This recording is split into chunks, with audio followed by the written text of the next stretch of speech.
Assalamualaikum warahmatullahi wabarakatuh.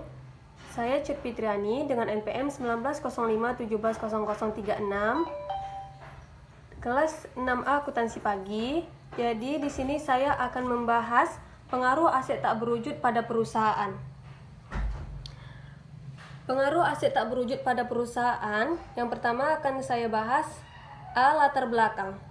Intangible telah menjadi subjek perdebatan di banyak negara.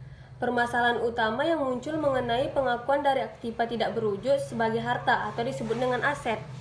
Jika diakui sebagai harta, muncul perdebatan selanjutnya mengenai pengukurannya dan perlakuan akuntansi terbaik yang mampu menunjukkan sumber daya dan kinerja dari perusahaan yang dikemukakan oleh Shahwan pada tahun 2002. Aktiva tidak berwujud umumnya digolongkan menjadi dua kelompok, yaitu dapat didefinisikan atau identifiable seperti patent, franchise, organization cost, computer software cost, dan lain-lain, serta yang unidentifiable seperti goodwill.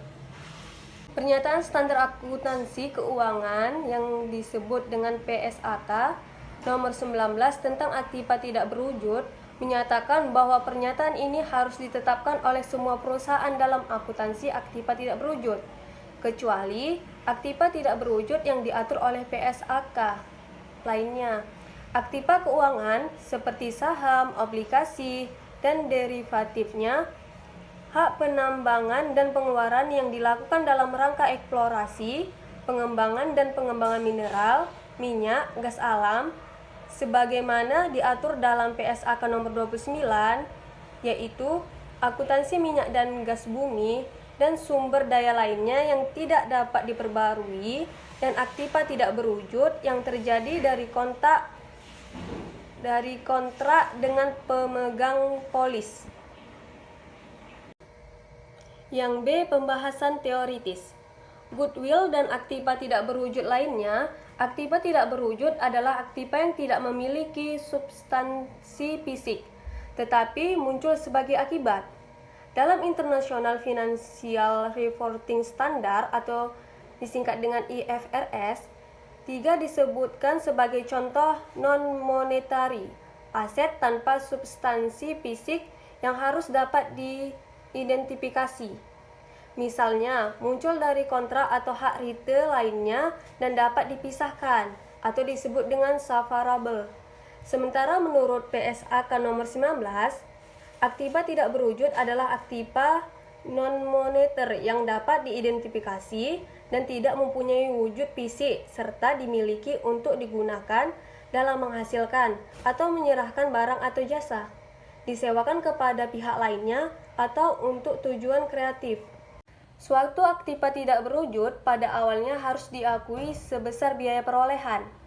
Setelah pengakuan awal, aktiva tidak berwujud dinilai sebesar biaya perolehan dikurangi akumulasi amortisasi dan akumulasi rugi penurunan nilainya. Jumlah yang dapat diamortisasi dari aktiva tidak berwujud harus dialokasikan secara sistematis berdasarkan perkiraan terbaik dari masa manfaatnya. Pada umumnya, masa manfaat suatu aktiva tidak berwujud tak akan melebihi 20 tahun sejak tanggal aktiva siap digunakan. Jadi intinya, amortisasi harus dihitung saat aktiva siap untuk digunakan.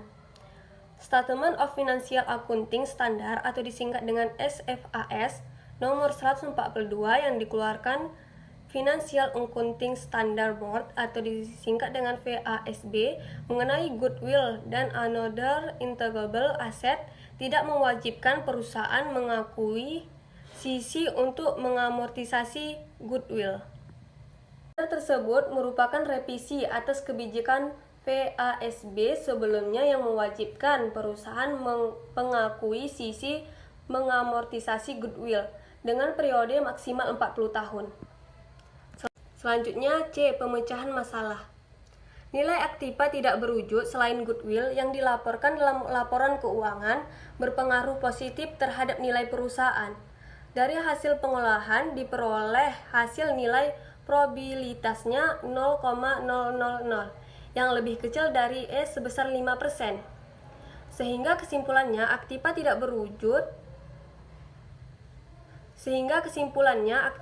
berwujud selain goodwill berpengaruh positif terhadap nilai perusahaan.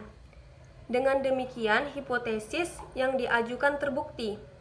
Hal ini sesuai dengan hasil penelitian Shahwan tahun 2002 yang menyatakan bahwa terdapat hubungan yang positif dan signifikan antara nilai pasar ekuitas perusahaan dengan nilai aktiva tidak berwujud selain goodwill yang dilaporkan dalam laporan keuangan.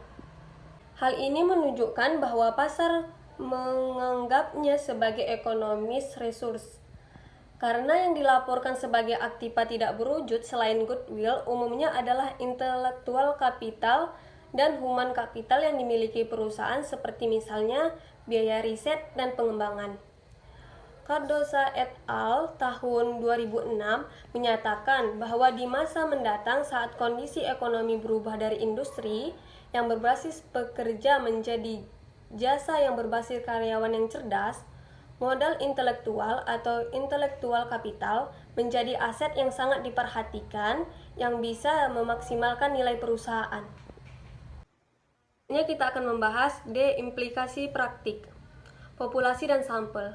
Populasi dalam penelitian ini adalah seluruh perusahaan di Indonesia yang telah terdaftar di listed di Bursa Efek Indonesia atau disingkat dengan BEI.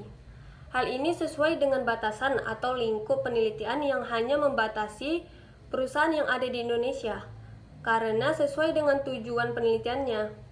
Data penelitian yang digunakan adalah data sekunder berupa data keuangan perusahaan di Indonesia antara tahun 2001 sampai tahun 2007 yang melaporkan goodwill dan aktiva tidak berwujud dalam laporan keuangan.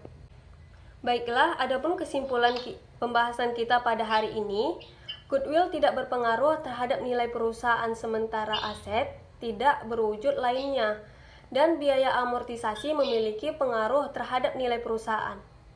Kendala yang muncul disebabkan hanya ada sedikit perusahaan dalam sampel data yang memiliki nilai aset tidak berwujud yang lengkap. Sekian dari saya. Apabila ada kesalahan kata-kata saya atau pembahasan saya yang kurang jelas dari pembahasan saya hari ini, mohon dimaafkan dan dimaklumkan.